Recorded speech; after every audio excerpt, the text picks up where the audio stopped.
Bueno, estamos con Raquel Varela, historiadora, que nos cuenta desde Lisboa cuál es la situación en este momento. Buenas tardes o buenos días donde estén en el mundo a todos. Antes de más, perdónenme mi portuñol, voy a hacer lo mejor que puedo. Bueno, me preguntaban cómo está la situación en Portugal. Para hacerlo muy corto la historia, el gobierno portugués, como la mayoría, pero no todos, los gobiernos del mundo, no ha reaccionado a las órdenes a las sugestiones de la OMS de tomar medidas serias y tempranas contra la pandemia. Solo las empezó a tomar nítidamente por presión social de los portugueses cuando han venido la situación catastrófica de Italia. Lo que pasó en Portugal es muy curioso porque tenemos la ventaja aparentemente de la periferia. Entonces, la pandemia llegó aquí después de Italia y después de España, lo que asustó mucho a la población portuguesa que ha empezado a quitar los niños de las escuelas contra la voluntad del gobierno y haciendo presión, incluso los directores de los establecimientos de enseñanza hacen presión para que no se continúe la enseñanza.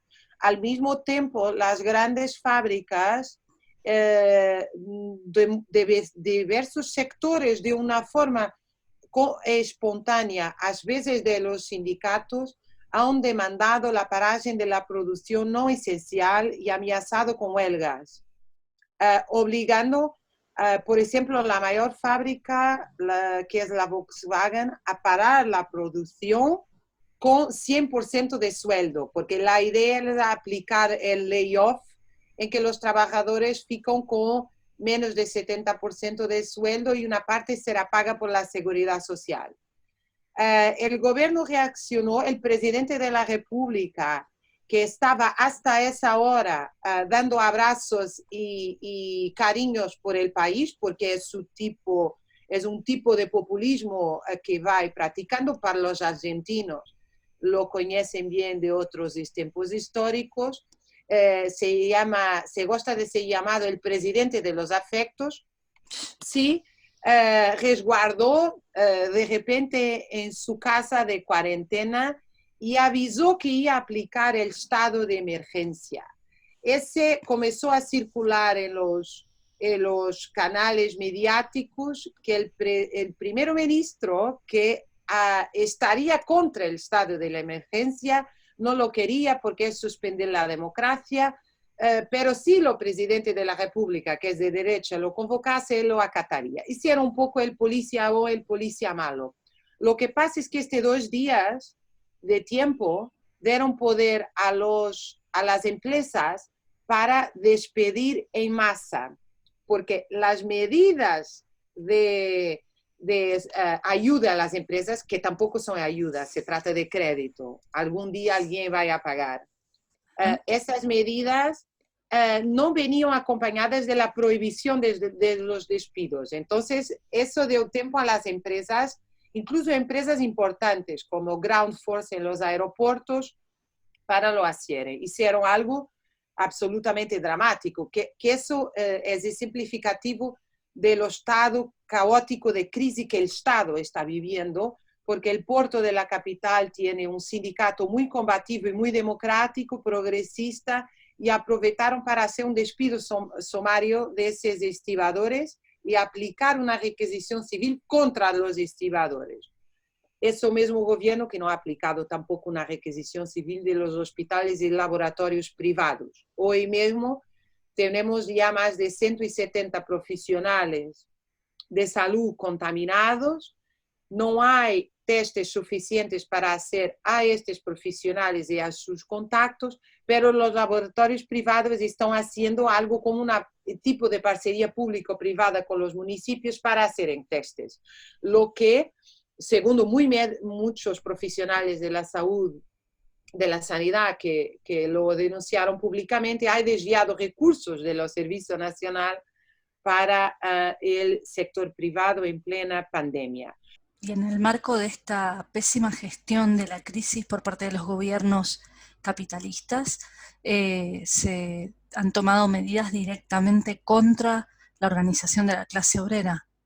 Bueno, lo que pasó con el estado de la emergencia, que creo que es absolutamente único en Europa, es que fue suspenso el derecho de huelga y el derecho de resistencia. Esto fue aprobado por todos los partidos, incluso el bloque de izquierda, aunque con la abstención, pero no el voto contra, del Partido Comunista Portugués. Lo que pasa es que lo argumento fundamental es que el estado de emergencia vaya a obligar a una cuarentena. Pero la cuarentena ha sido impuesta por los portugueses contra el Estado, que se recusaron a laborar y que se quedaron en casa con sus hijos. Lo que parece ahora, lo digo que parece porque aunque es muy temprano para concluir, ha sido determinante para no tenermos un crecimiento exponencial. Digo que parece, quería ser muy cautelosa aquí con estas palabras, porque tampoco sabemos si tenemos un crecimiento exponencial o no, porque se hacen muy pocos testes. Ujú. Pero hay un dado de muertos y de cuidados intensivos que parece menos pesimista que Italia e España, y la única explicación es exactamente esta. Vuelvo a la cuestión del estado de emergencia. El estado de emergencia no impuso una cuarentena, la cuarentena fue impuesta al Estado. Lo que pasa es lo siguiente, la mayoría de las fábricas de transportes públicos, aeropuertos, siguen laborando donde hay mucha concentración de gente. Y Portugal tiene un tejido sociológico que hace con que para tu poder laborar tienes que dejar tus hijos con los abuelos o los mayores idosos. No hay un sistema público de auxilio a los mayores idosos. Por eso ellos son muy dependientes de los filhos que laboran. Eso hace con que ese tipo de cadena de contagio sigue funcionando porque el estado de emergencia no ha parado las fábricas.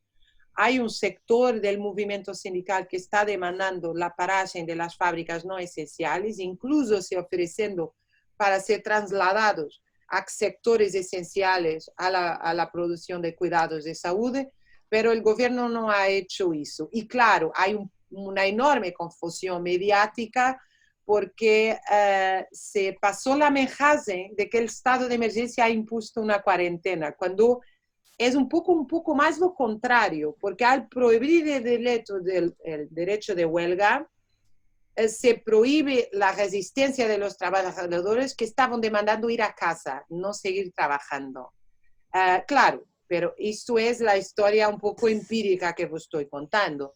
La traducción práctica de eso es que son legitimadas medidas autoritarias por la primera vez desde el 25 de abril. Y esto es la cuestión central, porque nosotros tenemos una pandemia probablemente por 2 años a la frente, tenemos una crisis económica y social que ha demostrado de forma inequívoca a la mayoría de la población mundial que el modo económico capitalismo basado en la concurrencia brutal y la destrucción de los servicios públicos y colectivos acaba por poner en peligro todo el mundo, unos más do que otros, claro, porque unos tienen más acceso a la salud que otros, pero se dejó a descubierto esta inmensa desigualdad mundial y por tanto la idea de una teoría de choque, de legitimar medidas autoritarias es peligrosísima. Yo quería, si me permite, dejar una nota que me parece una nota más conceptual y teórica para se comprender lo que está pasando. Esta pandemia, del punto de vista histórico, no es una pandemia de las males letales, estoy hablando del virus en sí. Uh-huh. Lo que pasa es que nosotros tenemos una población mundial muy acrecida, si comparas, por ejemplo, con la comparación que te ha sido hecha con la neumónica de 1918, 19, 20. Pero eso no es lo fundamental. Lo fundamental es la reestructuración productiva de los años 80. Esta reestructuración productiva es basada en 2 factores centrales. Uno es la producción en cadena que si tú paras una parte de la cadena, paras toda la cadena productiva. Y la otra es la intensificación de la extracción del valor. Por ejemplo, si hablas para la gripe asiática de los años 50, la gente se quedaba enferma en las aldeas, no tenía los servicios de salud que tiene hoy, pero eso no tuvo un efecto catastrófico en la economía como tiene hoy.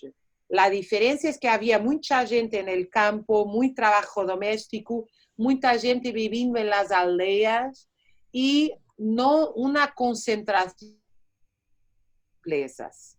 Lo que pasa hoy es que la socialización de los medios, la socialización de la producción está al nivel mundial, pero no está los medios de esa producción, no están socializados. Y entonces la mayor contradicción de este capitalismo en declinio aparece con este virus, que no es más letal que los otros anteriores, al contrario, es menos, pero surge en una situación económica explosiva dado este factor que, bueno, empiezo ahora a tentar explicar. Claro que todos estamos un poco encima del proceso para lo poder entenderlo.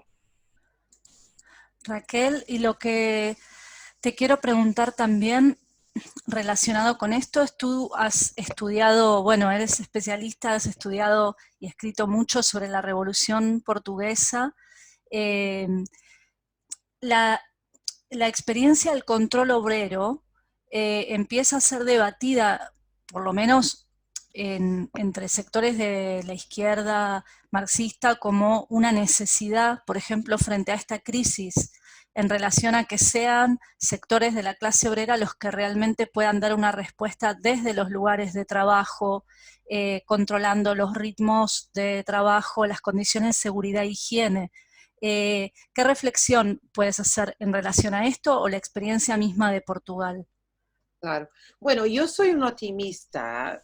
Lo que quería decir en razón a eso es que la primera cosa es que toda la población mundial en este momento no tiene dudas que nosotros podemos vivir sin banqueros, pero no podemos vivir sin profesionales de salud, estibadores, camionistas, producción agrícola, funcionarios de limpieza. Entonces, para nosotros, la centralidad del trabajo como producción de valor, porque los banqueros no van a producir dinero ahora para hacer face a la crisis mundial y resolver todos los problemas, porque el dinero no produce valor, el trabajo produce valor. Eso se quedó absolutamente claro para todos los economistas, y si fuesen serios cerraban por lo menos la mitad de las facultades de business que abrieron en los últimos 20 años, porque toda su teoría ha caído como un castelo de cartas. Eso es la primera nota.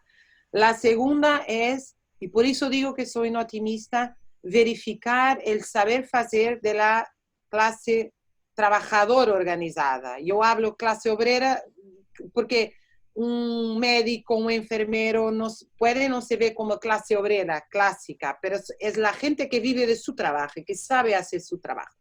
En Portugal es muy curioso porque cuando la pandemia empezó, son los médicos del terreno que reorganizan los servicios. No son a la jerarquía administradora formada en esas empresas en esas universidades de business.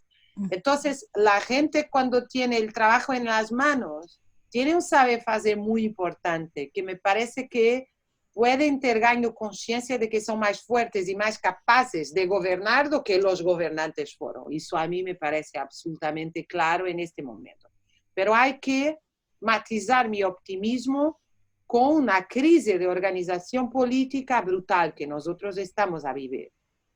Não há oposição ao neoliberalismo, en la verdad. Los partidos que representan los sectores de trabajadores manuales, intelectuales, están devastados, sin una estrategia propia, sin una capacidad propositiva propia. Entonces hay aquí un hiato que es Bueno, si vamos a ser sinceros, la mayoría de las veces en la historia ha sido así. La crisis del Estado, la crisis económica, la crisis política se acelera mucho más que que la organización del mundo del trabajo es muy más retrasado. Pero bueno, si hubo capacidad de respuesta en el pasado, no hay por qué no haber ahora. Yo creo que hay señales extremadamente animadores. La comunidad científica que hay espontáneamente abandonado las patentes para tener que hacer con COVID, contra la pandemia de COVID.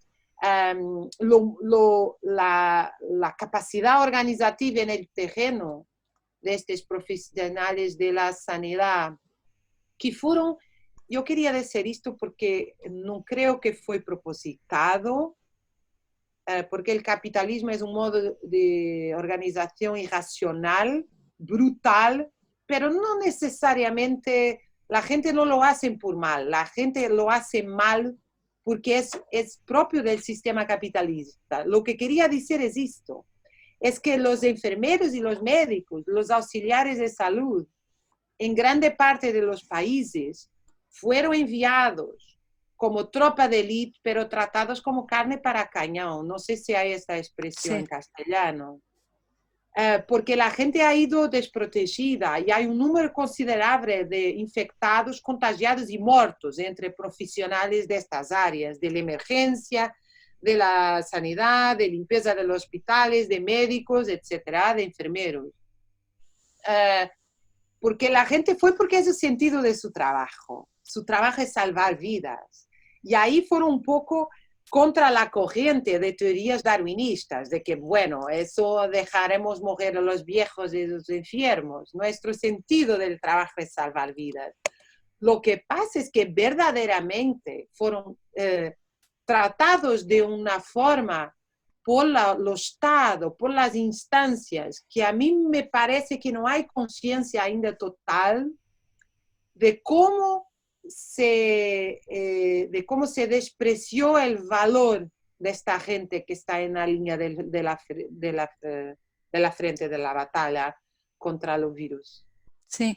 Bueno, aquí en España, desde que estamos en confinamiento, empezó todos los días a haber un aplauso en los balcones para aplaudir a los trabajadores sanitarios, y muchos en redes sociales le han sumado el aplauso a las limpiadoras, a los conductores de autobús, etcétera. O sea, Claro, demostrando lo que tú dices de visibilizar la importancia de esas posiciones estratégicas, ¿no? de la clase obrera, de que sin ella no funciona, no hay abastecimiento, no hay comida. eh, y si de esto surgen experiencias más de solidaridad, bueno, ¿no? Está en juego si la clase obrera puede salir más fuerte de esta crisis o no, ¿no? Creo que eso claro que no. es lo que tenemos que Pero mi aportar. ejemplo, si me dejas voltar un poco a mi Sí, argumento, es un poco más duro que eso. Lo que yo estoy diciendo es que la incuria de los gobiernos ha mandado estos profesionales, no lo digo prepositadamente, pero para no parar en la producción en los últimos 3 meses y evitar la pandemia, reposaron la vida de nosotros en la vida de los profesionales de salud, porque cuando ellos están desprotegidos, nosotros estamos desprotegidos. De ese punto de vista, estamos perante el fallanzo total del Estado. sí, totalmente. Y con lo otro que tú dices de que no han hecho test de forma más masiva, cuando se podría haber tenido una política preventiva, en el caso de Italia, de España, ya estamos en una situación límite, ¿no? Claro, exactamente eso. Bueno, Raquel, muchas gracias y vamos a seguir conversando seguramente en en los próximos días. Estábamos en comunicación con la historiadora portuguesa Raquel Varela, que nos hablaba desde Lisboa. Y bueno, seguramente en los próximos días vamos a seguir en contacto. La verdad que es muy importante este intercambio internacionalista entre marxistas para pensar cómo dar una salida obrera y revolucionaria a esta crisis que estamos viviendo.